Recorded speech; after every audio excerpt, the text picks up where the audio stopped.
தமிழகத்தில் சிறுபான்மையினரின் வழிபாட்டு தலங்கள், ஆலயங்கள் ஆகியவற்றை நிர்மாணித்தல், புதுப்பித்தல் ஆகிய நடைமுறைகளை எளிமைப்படுத்திய தமிழக அரசுக்கு பல்சமய நல்லுறவு இயக்கத்தின் தலைவர் முகமது ரஃபி நன்றி தெரிவித்துள்ளார். கோவையில் பல்சமய நல்லுறவு இயக்கத்தின் தலைவர் முகமது ரஃபி செய்தியாளர்களை சந்தித்து பேசினார். அப்போது பேசிய அவர், நீண்ட காலமாக தமிழகத்தில் புதிதாக பள்ளிவாசல்கள், தேவாலயங்கள் உள்ளிட்ட வழிபாட்டு தலங்கள் நிர்மாணித்தல் மற்றும் புனரமைப்பு பணிகள் செய்வதற்கும் பல ஆண்டு காலமாக நடைமுறை சிக்கல் இருந்து வந்தது.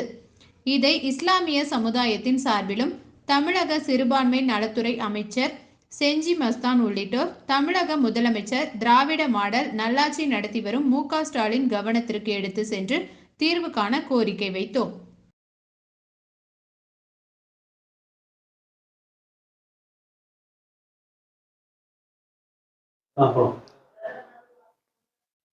நீண்ட நெடுங்காலமாக சிறுபான்மை மக்களின் வழிபாட்டு தலங்கள் கட்டுவதற்கு மிகப்பெரிய ஒரு தடை இருந்தது. என்னதான் இடம் வாங்கி கொடுத்து சரியாக அதை பயன்படுத்தினாலும், அதை அப்ரூவலோடு கட்டினாலும் அதற்கு எதிர்ப்பு தெரிவித்து மக்கள் எல்லாம் ஆலயங்கள், பள்ளிவாசல் கட்டுவதற்கு மிகப்பெரிய பல ஆண்டு காலமாக சிரமம் ஏற்பட்டது.